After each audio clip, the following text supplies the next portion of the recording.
जय माता दी दोस्तों चंद्रमा की घटती बढ़ती कलाओं के कारण ही प्रत्येक माह पूर्णिमा और अमावस्या तिथि पड़ती है। हर महीने कृष्ण पक्ष की आखिरी तिथि को अमावस्या तिथि आती है। दोस्तों, सोमवार को पड़ने वाली अमावस्या को सोमवती अमावस्या कहा जाता है। हिंदू धर्म में इस अमावस्या का विशेष महत्व है। पुराणों में कहा गया है कि इस दिन सुहागिन महिलाओं को अपने पति की दीर्घायु की कामना के लिए व्रत रखना चाहिए। ऐसी मान्यता है कि इस दिन मौन व्रत रहने से सहस्त्र गोदान का फल प्राप्त होता है। दोस्तों, क्योंकि सोमवार का दिन भगवान शिव को समर्पित है, इसलिए इस दिन भोलेनाथ की पूजा करते हुए महिलाएं अपने पति की दीर्घायु की कामना करती हैं और पीपल के वृक्ष में शिव जी का वास मानकर उनकी पूजा और परिक्रमा की जाती है। दोस्तों, यह भी माना जाता है कि पूर्वजों की आत्मा की तृप्ति के लिए अमावस्या के सभी दिन श्राद्ध की रस्मों को करने के लिए उपयुक्त है। काल सर्प दोष निवारण की पूजा करने के लिए भी अमावस्या का दिन ही उपयुक्त होता है। दोस्तों, वैसे तो इस दिन गंगा स्नान का विशेष महत्व माना गया है, लेकिन यदि यह संभव ना हो तो नहाते समय पानी में गंगा जल मिलाया जा सकता है। इस दिन पीपल के वृक्ष की पूजा करने से सौभाग्य में वृद्धि होती है। पीपल की पूजा के बाद गरीबों को कुछ न कुछ दान अवश्य देना चाहिए। यदि कोई नदी या सरोवर निकट हो तो वहां अवश्य जाएं और भगवान शंकर, माता पार्वती और तुलसी जी की भक्ति भाव से पूजा करें। दोस्तों, सोमवती अमावस्या के दिन 108 बार तुलसी जी की परिक्रमा करना ना भूलें। ओमकार का जाप करते हुए सूर्य नारायण को अर्घ्य देना अत्यंत फलदायी माना गया है। दोस्तों, मान्यता है कि सिर्फ तुलसी जी की 108 बार प्रदक्षिणा करने से घर की दरिद्रता भाग जाती है। दोस्तों, आपको पता है कि प्रत्येक मास एक अमावस्या तिथि अवश्य आती है, परंतु ऐसा बहुत कम होता है जब अमावस्या सोमवार के दिन हो। यह स्नान दान के लिए शुभ और सर्वश्रेष्ठ मानी जाती है। पुराणों में कहा गया है कि सोमवार को अमावस्या बड़े भाग से ही पड़ती है। इस दिन को नदियों तीर्थों में स्नान, गोदान, अन्नदान और ब्राह्मणों को भोजन कराना, वस्त्र आदि दान के लिए विशेष माना जाता है। सोमवार चंद्रमा का दिन भी है। इस दिन की अमावस्या को सूर्य और चंद्र एक सीध में स्थित रहते हैं, इसलिए यह पर्व विशेष पुण्य देने वाला माना गया है। अमावस्या जब सोमवार के दिन पड़ती है तो उसे सोमवती अमावस्या कहते हैं और अमावस्या जब शनिवार के दिन पड़ती है तो उसे शनि अमावस्या कहा जाता है। दोस्तों, सोमवती अमावस्या की पूजन विधि के अनुसार सोमवती अमावस्या का व्रत करने वाले जातक इस दिन सुबह जल्दी उठकर स्नान करें।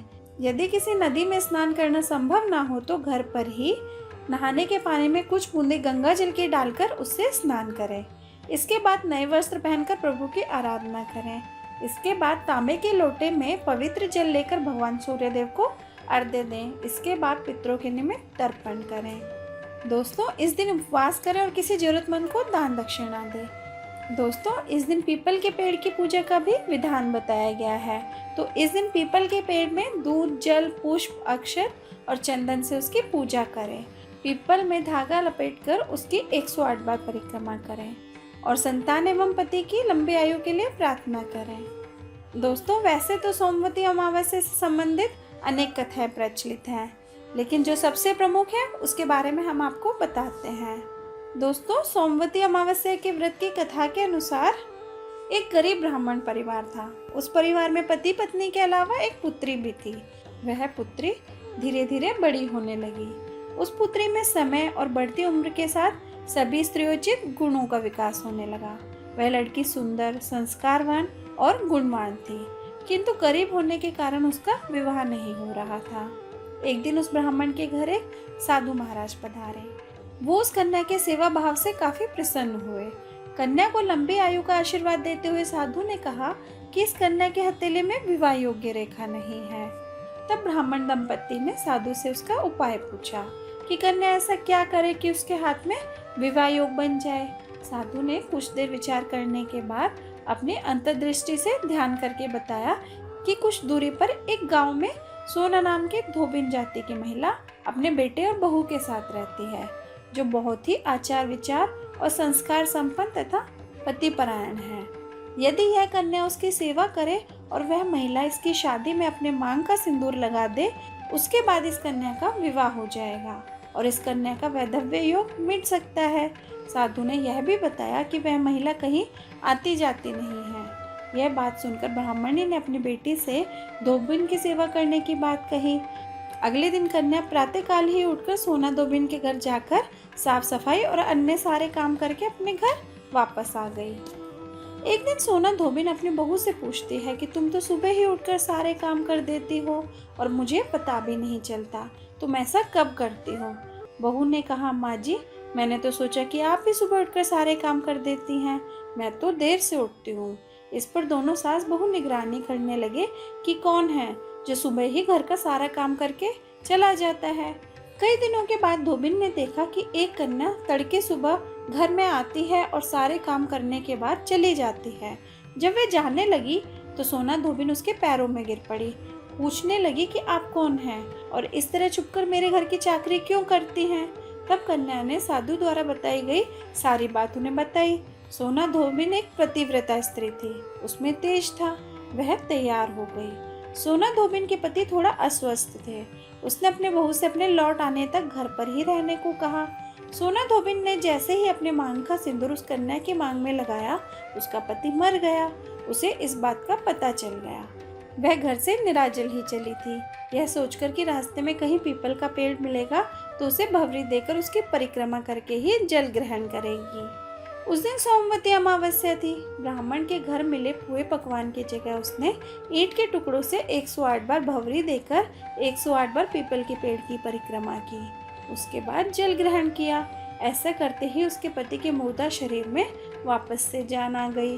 धोबिन का पति वापस जीवित हो उठा। इसलिए सोमवती अमावस्या के दिन से शुरू करके जो व्यक्ति हर अमावस्या के दिन भवरी देता है, उसके सुख और सौभाग्य में वृद्धि होती है।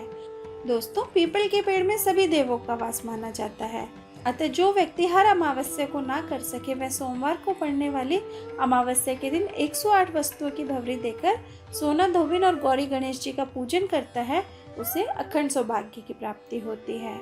दोस्तों, ऐसी प्रचलित परंपरा है कि पहली सोमवती अमावस्या के दिन धान, पान, हल्दी, सिंदूर और सुपारी की भवरी दी जाती है। इसके बाद ही सोमवती अमावस्या को अपने सामर्थ्य के हिसाब से फल, मिठाई, सुहाग सामग्री, खाने की सामग्री इत्यादि की भवरी दी जाती है और फिर भवरी पर चढ़ाया गया सामान किसी सुपात्र ब्राह्मण, नंद या भांजे को दिया जा सकता है।